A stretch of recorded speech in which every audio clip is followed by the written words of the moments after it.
Teacher भी यही बोलते हैं, ध्यान किधर है, तुम सुनते नहीं। और ये नहीं सुनना मतलब अल्लाह की नाफरमानी करने जैसा है।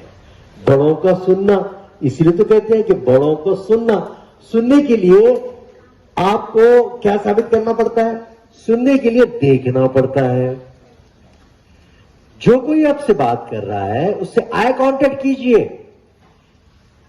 आई कांटेक्ट करना, सुनना। आपको पता है ये दो चीजों में इतना बड़ा करिश्मा है। क्लास में अगर आप अच्छे सुनने वाले और अच्छे देखने वाले बनेंगे, अच्छे सुनने वाले और अच्छे देखने वाले, तो एक देखो, जब आप टीचर आपको पढ़ाते रहते हैं, आप सुनते रहते हैं, देखते रहते हैं, तो अगर आप एक्सपर्ट्स कहते हैं कि जो अच्छा सुनते हैं, जो अच्छा देखते हैं, क्लास में 60 to 70% समझ में आता है।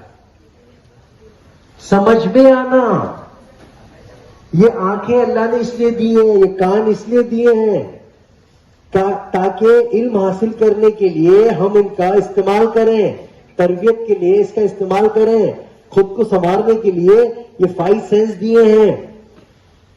तो आज के बाद इसमें डिस्टर्बेंस बहुत आता है। कई बार आप सुनते रहते हैं, बूम बोल के दिमाग किधर भी चला जाता है, दिमाग में कुछ भी आता है।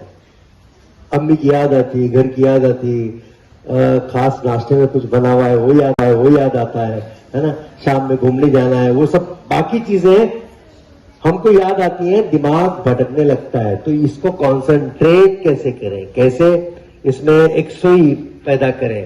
तो अगर आप सुनेंगे और देखेंगे सिर्फ, तो क्लास में 60 to 70% आपके दिमाग में समझ याद रहेगा। बाकी उसी चीज को घर जाकर आप रिवीजन करते हैं। जैसा टीचर आपको होमवर्क देते हैं, है ना, वो होमवर्क आपके काम आता है, और फिर रिमेनिंग 30 to 40% कवर अप हो जाता है।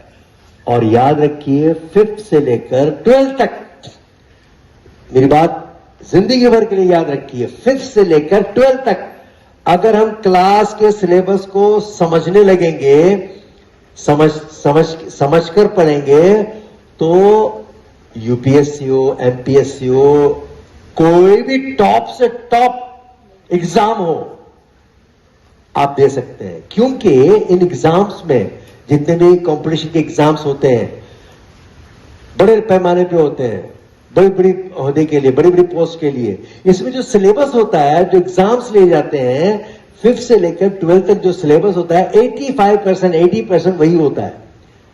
20 to 15% करंट नॉलेज होता है।